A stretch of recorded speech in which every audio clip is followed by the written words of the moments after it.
This episode is the first in a two-parter. I'm analysing tens of thousands of games, and the basic idea is to see whether through that analysis I can improve my own game. I've looked at the whole range of ratings from beginners through to masters. I'm going to be looking at openings, I'm going to be looking at time management, I'm going to be looking at chess principles.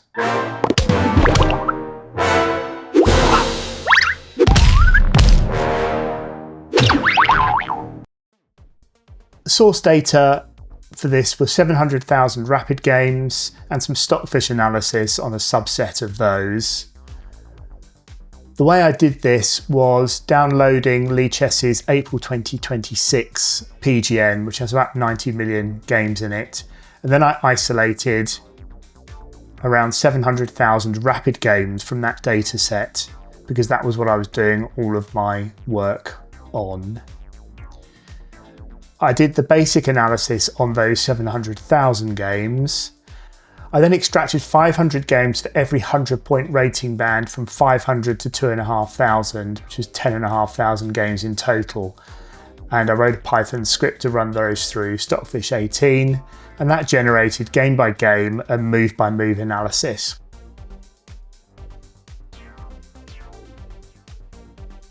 The first thing I decided to look at was how we develop pieces in the opening. The general chess principle is to try to develop your pieces quickly. I wanted to see whether there's a correlation between this principle and rating, and as you can see from this chart, it correlates really quite well, with lower rated players developing fewer of their pieces in the openings than the higher rated players. And it's interesting to me that this trend continues right through the rating band. My current rating is between 1500 and 1600, and if I look at this, it shows me that in general, players at my level are developing fewer pieces in the opening than higher rated players.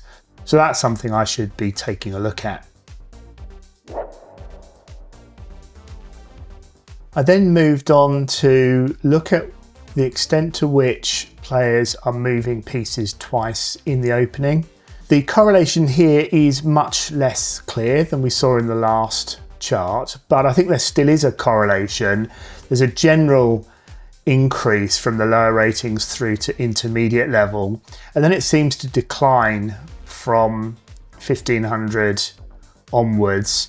My suspicion there is that as people get into higher ratings, they tend to know more openings, and we'll look at that a bit later on, and there will be openings where it's perfectly acceptable to move a piece more than once in the opening.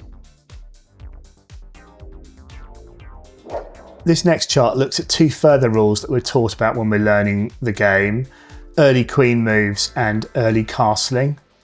The first principle is not moving your queen early in the opening. We can see here that at lower ratings, a very significant proportion of players are moving their queen. And when we get to the very highest ratings, the levels of early queen moves are at their lowest. And then we see exactly the opposite with castling. So again, it's drilled into us to try to castle early, and we can see that again in this chart, with the proportions of players early castling increasing significantly as ratings go up. I then looked at the openings themselves here, and I have three charts to illustrate this. So the first one I'm going to show you is openings that decline as rating increases. Now what this is really showing us is that the players at the lower level, who clearly know chess theory less well than those at higher ratings, are not really following opening principles at all and are responding either opening as white in a random way or responding as black in a random way. These openings, as you'd expect, decline quite quickly. So by the time we reach a rating of 1,000 or so, they have dropped off quite significantly. We then have three openings that rise through the intermediate level, and they are the Queen's Gambit, the Sicilian Defence, and the English opening. Each of these are relatively uncommon at the beginner's level, but they rise relatively significantly as we get into the intermediate and beyond level. So I think we can take away from this chart and the last chart that there's a clear correlation between understanding a structured opening and rating gains. I then wanted to look at what openings become more popular at higher rating levels. And the two that stood out here were the Rui Lopez that really picks up at master level and beyond, and the Indian defence, which is hardly used at all at the lower to lower intermediate levels, and then starts to pick up from 1500 onwards. And that obviously caught my eye in terms of where I am at the moment and whether that's something I should be considering spending some time to learn about to see whether that yields me any gains going forward. One of the things I wanted to take a look at was whether there's a correlation between rating and the number of openings that players use. And I could look at this by analysing games by players and seeing the variety of openings that they use at the different rating levels. I've also heard super GMs talk about the importance of knowing a range of different openings and adding openings to your repertoire being a good way to gain a better understanding of the game. There's a clear correlation here with that idea. Lower rated players tend to use fewer openings than higher rated players. So what's interesting here is that at the very highest level, the average number of openings played is 12, which is double that of beginners. And there's also a few more than intermediate players are using as well. This next section I've described as move quality. I wanted to show this next chart because I find it interesting more than there's actually very much to learn from it. Because all it's really showing is that the higher rating you are, the fewer mistakes you make, or the better the quality of the moves are. So I just want to explain this concept of average centre pawn loss, and because it's used elsewhere. The concept here is that when you look at a chess engine's scoring, if you are +1, that is saying you're effectively, from the engine's perspective, the equivalent of 1 pawn up. A centred pawn is 1/100th of a pawn. And what this chart is showing is that it declines pretty much monotonically with rating. I did some analysis to look at the types of errors that players make using the Stockfish engine analysis. I've classified those into blunders, mistakes and inaccuracies by setting some centre pawn thresholds that we saw on the previous chart. When we look at inaccuracies per game, they actually increase from lower ratings up to the intermediate ratings and beyond, and then start to decline almost at the master level, whereas mistakes and blunders are downwards throughout the whole rating range. So what's going on here? I think it's as simple as lower rated players are making at least the same number of errors in total, but the quality of those errors is worse for lower rated players than at a high level.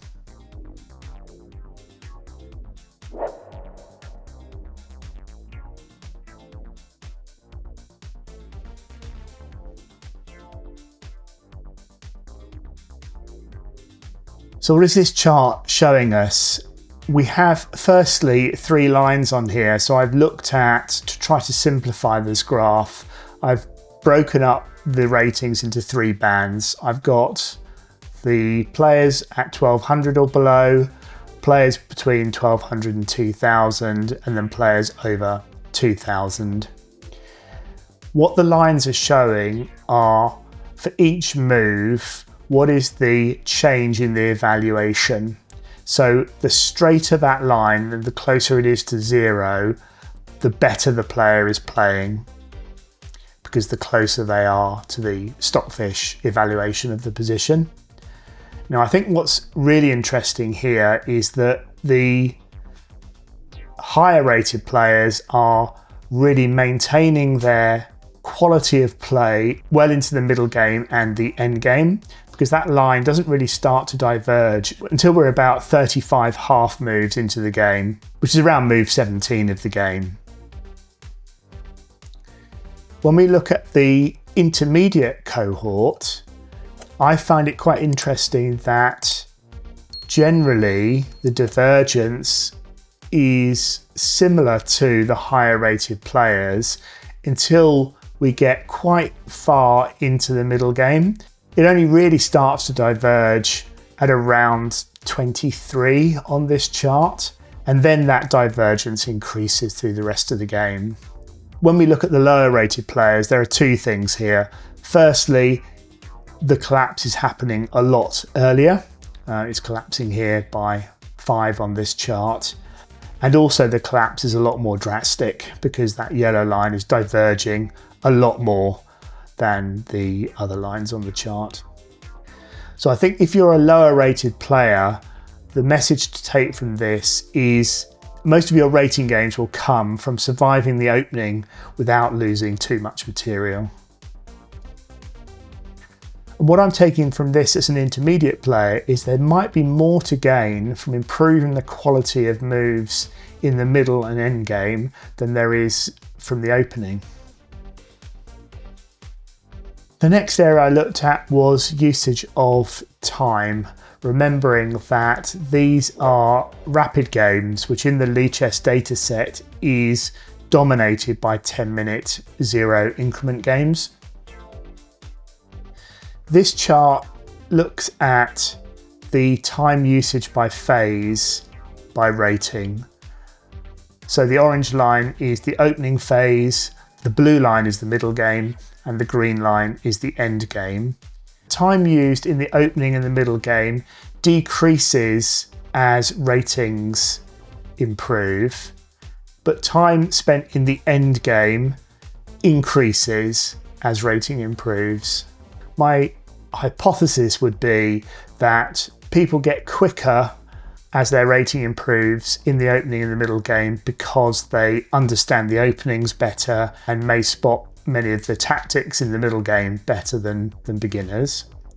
The second point I would take from this is it may well be beneficial as an intermediate player to play the opening and middle game more quickly in order to allow more time for thinking in the end game.